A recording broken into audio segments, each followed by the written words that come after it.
In Search of Lost Time, previously also translated as Remembrance of Things Past, is a novel in 7 volumes, written by Marcel Proust. It is considered to be his most prominent work, known both for its length and its theme of involuntary memory, the most famous example being the episode of the Madeleine, which occurs early in the first volume.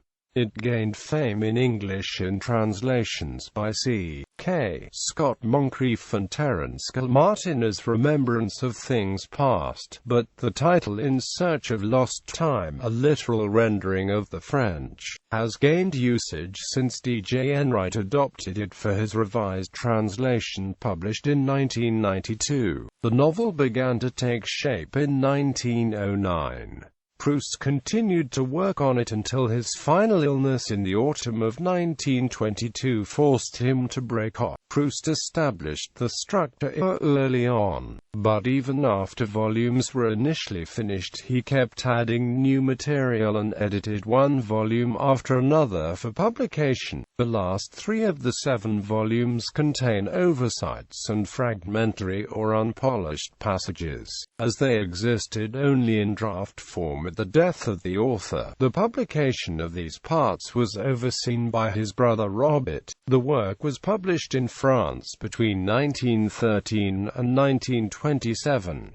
Proust paid for the publication of the first volume after it had been turned down by leading editors who had been offered the manuscript in longhand. Many of its ideas, motifs and scenes are foreshadowed in Proust's unfinished novel, Jean Santoy, though the perspective and treatment there are different, and in his unfinished hybrid of philosophical essay and story, Contre Sainte-Beuve. The novel had great influence on 20th century literature. Some writers have sought to emulate it, others to parody it. In the centenary year of Du Côté de Chez Swann, Edmund White pronounced Et la recherche du temps perdu the most respected novel of the 20th century. Initial publication. The novel was initially published in 7 volumes. Swann's Way was rejected by a number of publishers, including Fasquelle, Ollendorff, and the Nouvelle Revue Française. André Gide was famously given the manuscript to read to advise NRF on publication and, leafing through the seemingly endless collection of memories and philosophizing a melancholic episodes, came across a few minor syntactic errors, which made him decide to turn the work down in his audit. Proust eventually arranged with the publisher Grasset to pay the cost of publication himself. When published, it was advertised as the first of a 3-volume novel. Du Côté de Chez Swann is divided into 4 parts: Combray I, Combray II, Un amour de Swann, and Noms de pays, le nom.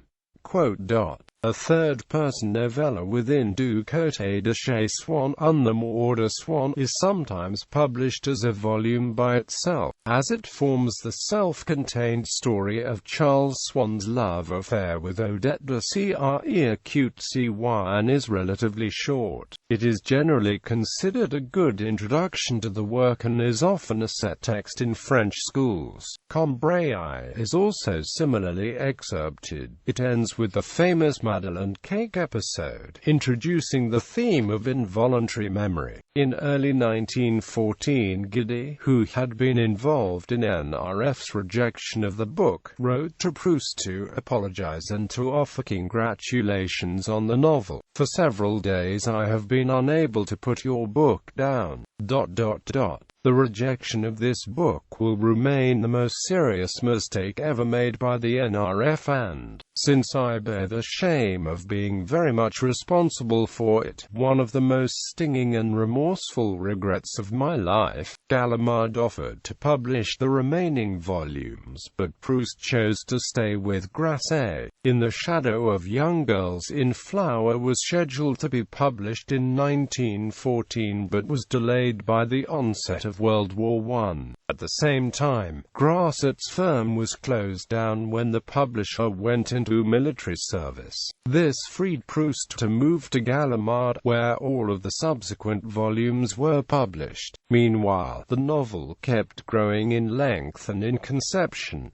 When published, the novel was awarded the Prix Goncourt in 1919. The Guermantes Way was originally published in 2 volumes as Le Côté de Guermantes I and La Côté de Guermantes II. Sodom and Gomorrah was originally published in 2 volumes. The first 40 pages of Sodomy and Gomorrah initially appeared at the end of La Côté de Guermantes II, the remainder appearing as Sodomy and Gomorrah I and Sodomy and Gomorrah II. It was the last volume over which Proust supervised publication before his death in November 1922. The publication of the remaining volumes was carried out by his brother, Robert Proust, and Jacques Rivière. The Prisoner is the first volume of the section within In Search of Lost Time known as Le Roman d'Albertine. The name Albertine first appears in Proust's notebooks in 1913.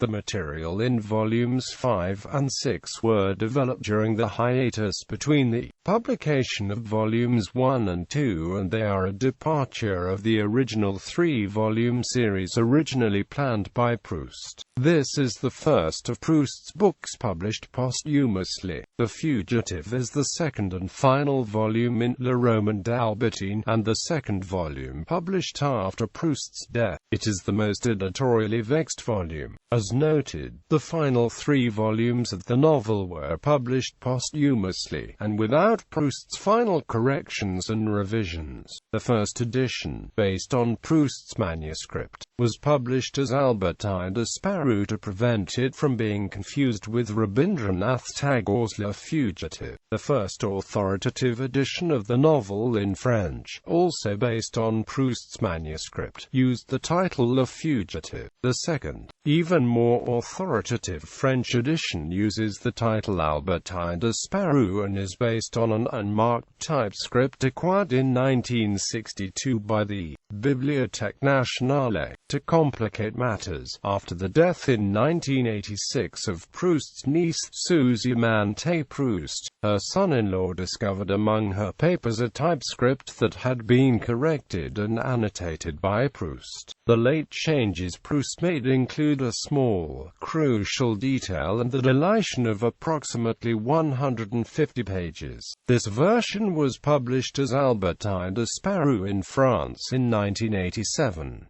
Finding Time Again is the final volume in Proust's novel. Much of the final volume was written at the same time as Swann's Way, but was revised and expanded during the course of the novel's publication to account for, to a greater or lesser success, the then unforeseen material now contained in the middle volumes. This volume includes a noteworthy episode describing Paris during the First World War.